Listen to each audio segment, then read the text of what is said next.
guys! Ate Guard Rachel here. Welcome back to my YouTube channel. For tonight's update, ayan, share ko lang yung aking dinner.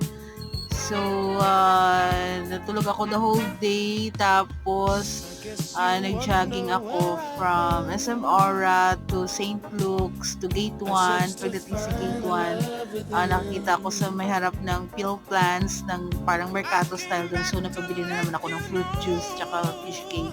So, ilang calories kaya to guys? So, ito yung kagandahan pag nagka-calorie deficit tayo, no? Kasi, nakakain pa rin natin kung ano yung gusto natin, pero dapat make sure natin na nami-measure pa rin talaga yung calories. So, ayan, sana mapanindigan ko talaga itong diet ko na to, no? So, follow for more, guys. Ay, mag-comment kayo, mag-suggest kayo ng mga diet na makakatulong sa akin para kumayat. Ayan, thank you so much for your support. I love you guys. Ingat po tayo sa duty.